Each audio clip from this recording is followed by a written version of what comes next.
पाठ 1 भाषा, बोली, लिपि और व्याकरण। भाषा। मनुष्य एक सामाजिक प्राणी है। वह समाज में रहकर ही अपनी आवश्यकताओं की पूर्ति करता है। वह अपने मित्रों, सहपाठियों, पड़ोसियों आदि के साथ मिलजुल कर रहता है। वह उनकी बातें सुनता है तथा उनसे अपनी बात कहता है। समाज के दूसरे लोगों के संपर्क में आने में भाषा की महत्वपूर्ण भूमिका होती है। भाषा के बिना मनुष्य ना तो स्वयं की और ना ही समाज के विकास की कल्पना कर सकता है। अतः भाषा सामाजिक संपर्क का प्रमुख साधन है। भाषा शब्द की उत्पत्ति संस्कृत की भाष धातु से हुई है, जिसका अर्थ है बोलना। भाषा के द्वारा ही मनुष्य अपने विचारों व मनोभावों का आदान प्रदान करता है। बिना भाषा के मनुष्य ना तो अपने मन की बात दूसरों तक पहुंचा सकता है और ना ही दूसरों के मन की बात जान सकता है। भगवान ने इस पृथ्वी पर केवल मानव जाति को ही भाषा रूपी वरदान दिया है। ईश्वर ने भाषा तो पशु पक्षियों को भी प्रदान की, किंतु उनकी भाषा अविकसित है। उनके द्वारा उच्चारित ध्वनियां सार्थक नहीं है। केवल मनुष्य द्वारा उच्चारित सार्थक ध्वनि चिन्हों को ही भाषा में स्थान दिया गया है। वह साधन जिसके द्वारा मनुष्य अपने मनोभावों व विचारों का आदान प्रदान करता है, भाषा कहलाती है। भाषा के रूप। आदिकाल में मनुष्य केवल संकेतों के माध्यम से ही भावों का आदान प्रदान करता था। यह मौखिक भाषा का प्राथमिक अविकसित रूप था। आधुनिक काल में भाषा के दो रूप प्रचलित हैं। पहला मौखिक, दूसरा लिखित। पहला मौखिक। मौखिक भाषा मुख से बोलकर व कानों से सुनकर ग्रहण की जाती है। यह भाषा का मौलिक मूल रूप है। भाषा के इस रूप को सीखने के लिए मनुष्य को किसी भी प्रकार के बाह्य प्रयत्नों की आवश्यकता नहीं होती है। इसे बच्चे अनायास ही घर में, पास पड़ोस में तथा सहपाठियों के साथ सीख लेते हैं। भाषा का यह रूप अस्थायी होता है, जैसे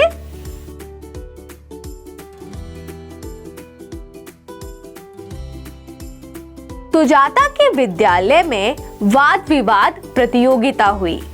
सुजाता ने भी उसमें भाग लिया। सभी प्रतियोगियों प्रधानाचार्य, निर्णायक मंडल व अध्यापिकाओं ने ध्यानपूर्वक सुना। प्रधानाचार्य ने सभी प्रतियोगियों की सराहना की तथा प्रथम, द्वितीय व तृतीय स्थान प्राप्त छात्रों को पुरस्कृत किया। सुजाता ने घर आकर अपने माता पिता व दोस्तों को बताया तथा अपना पुरस्कार दिखाया। सभी ने उसे बधाई दी। यहाँ भाषा के मौखिक रूप का प्रयोग हुआ है। इसके अन्य उदाहरण हैं कहानी सुनना, भाषण देना, संवाद, कविता पाठ आदि। दूसरा लिखित। सुजाता ने घर आकर इस वृत्तांत को अपनी दैनंदिन डायरी में लिखा। उसे अपने माता पिता को पढ़वाया। यहाँ भाषा के लिखित रूप का प्रयोग किया गया है। लिखित भाषा लिखकर व पढ़कर ग्रहण की जाती है। लिखित भाषा के लिए मनुष्य को बाह्य व आंतरिक प्रयत्नों की आवश्यकता होती है। इसके लिए मनुष्य द्वारा किसी भी भाषा में निश्चित किए गए लिपि चिन्हों का प्रयोग किया जाता है। यह भाषा का स्थायी रूप होता है। इसके अन्य उदाहरण हैं पत्रिकाएं, पुस्तकें, समाचार पत्र, पत्र आदि। राजभाषा। 14 सितंबर 1949 को हिंदी को संविधान सभा ने भारत संघ की राजभाषा के रूप में मान्यता दी। किसी भी देश के राजकाज शासन की स्वीकृति भाषा राजभाषा होती है। संविधान के 343वें अनुच्छेद के अनुसार भारत की राजभाषा हिंदी है। यह बात अलग है कि आज भी हिंदी अपने अधिकार के लिए संघर्ष ही कर रही है। राष्ट्रभाषा किसी भी राष्ट्र की जनाकांक्षाओं, आशा, निराशा आदि को अभिव्यक्ति देने वाली भाषा राष्ट्रभाषा कहलाती है। इस दृष्टि से हिंदी हमारी राष्ट्रभाषा है। राष्ट्रभाषा देशवासियों को एकता के सूत्र में बांधती है। स्वतंत्रता संग्राम के दौरान इसकी सार्वजनिकता और व्यापक प्रचार के आधार पर इसे राष्ट्रभाषा माना गया है। संपर्क भाषा मध्यकाल से ही हिंदी अखिल भारतीय स्तर पर विभिन्न भाषा भाषियों के बीच संपर्क भाषा का कार्य करती आ रही है। आधुनिक काल में संपर्क भाषा के रूप में हिंदी का प्रयोग बढ़ता जा रहा है। रेडियो, दूरदर्शन, हिंदी चलचित्रों की लोकप्रियता और पत्र पत्रिकाओं के प्रचार प्रसार से हिंदी केवल हिंदी भाषी प्रदेशों में प्रयुक्त भाषा न रहकर अखिल भारतीय स्तर पर संप्रेषण की भाषा बन गई है। हिंदी का राष्ट्रीय स्वरूप आज तो हिंदी का प्रयोग अंतर्राष्ट्रीय संदर्भ में भी हो रहा है। भारत के बाहर Suriname, Fiji, Mauritius, Trinidad, Guyana आदि देशों में सांस्कृतिक महत्व की दृष्टि से हिंदी भाषा का प्रयोग हो रहा है। यूरोप, एशिया और अमेरिका के अनेक देशों में इसका अध्ययन, अध्यापन विदेशी भाषा के रूप में हो रहा है। हिंदी भाषा का क्षेत्र हिंदी भारत के विशाल भूभाग में बोली जाती है। जहां ये मातृभाषा के रूप में बोली जाती है वे राज्य हैं हिमाचल प्रदेश, उत्तरांचल, उत्तर प्रदेश, राजस्थान, दिल्ली, हरियाणा, मध्य प्रदेश, छत्तीसगढ़, बिहार, झारखंड। पहला, राजभाषा। जहां राजभाषा के रूप में हिंदी प्रतिष्ठित है वे राज्य हैं राजस्थान, उत्तरांचल, उत्तर प्रदेश, बिहार, झारखंड, मध्य प्रदेश, छत्तीसगढ़, हिमाचल प्रदेश, हरियाणा, दिल्ली। दूसरा, द्वितीय भाषा। गुजरात, पंजाब, महाराष्ट्र में यह द्वितीय भाषा के रूप में प्रचलित है। तीसरा, संपर्क भाषा। इसके अतिरिक्त अलग अलग राज्यों में प्रांतीय भाषाएं प्रधान हैं। फिर भी संपूर्ण भारत में संपर्क भाषा के रूप में हिंदी से ही काम चलाया जाता है, भले ही टूटी फूटी क्यों ना हो। भारत की अन्य राष्ट्रीय भाषाएं। भारतीय संविधान की 8वीं अनुसूची में जिन 22 भाषाओं को मान्यता दी गई है वे निम्नलिखित हैं। पहली, हिंदी। दूसरी, संथाली। तीसरी, संस्कृत। चौथी, मणिपुरी। पांचवी, कन्नड़। छठी, असमिया। सातवीं, कश्मीरी। आठवीं, बोडो। नौवीं, सिंधी। 10वीं, उड़िया। 11वीं, मलयालम। 12वीं, डोगरी। 13वीं, नेपाली। 14वीं, तमिल। 15वीं, तेलुगु। 16वीं, गुजराती। 17वीं, कोंकणी। 18वीं, पंजाबी। 19वीं, मैथिली। 20वीं, बंगाली। 21वीं, उर्दू। 22वीं, मराठी। बोली। किसी प्रांत विशेष में बोली जाने वाली भाषा बोली कहलाती है। इसका क्षेत्र सीमित होता है। यह भाषा का अल्पविकसित रूप होता है। यह केवल मौखिक रूप में ही प्रचलित होता है। इसमें साहित्य की रचना नहीं होती। बोली में प्रायः किसी प्रांत विशेष की लोक कथाएं तथा लोकगीत शामिल होते हैं। हिंदी भाषा की कुछ प्रमुख बोलियां हैं। हिंदी के रूप, मुख्य बोलियां। पहली, पूर्वी हिंदी, छत्तीसगढ़ी, अवधी, बघेली आदि। दूसरी, बिहारी हिंदी, भोजपुरी, मैथिली, मगही आदि। तीसरी, राजस्थानी हिंदी, मेवाड़ी, मेवाती, जोधपुरी, हाड़ौती आदि। चौथी, पश्चिमी हिंदी, कन्नौजी, बांगरू, ब्रिजभाषा, खड़ी बोली आदि। पांचवी, पहाड़ी हिंदी, हिमाचली, गढ़वाली, कुमाऊनी, मंडियाली आदि। उपभाषा, बोली की अपेक्षा उपभाषा का क्षेत्र अधिक विस्तृत होता है। एक उपभाषा में अनेक बोलियां हो सकती हैं। उपभाषा में साहित्य रचना होती है और जब कोई साहित्यकार उपभाषा में ही समर्थ रचना प्रस्तुत करता है तो उपभाषा भाषा का स्थान पा लेती है। जैसे सूरदास ने ब्रज को और तुलसीदास ने अवधी को भाषा का दर्जा दिलाया। लिपि, लिपि शब्द की व्युत्पत्ति लिप जमा इक प्रत्यय में हुई है, जिसका शाब्दिक अर्थ है लिखित अक्षर। किसी भी भाषा को लिखने का ढंग लिपि कहलाता है। लिपि मौखिक भाषा को लिखित रूप प्रदान करने के लिए ध्वनि चिन्ह प्रदान करती है। यह भाषा को स्थायी रूप देती है। भाषाओं की तरह लिपियां भी भिन्न भिन्न होती हैं।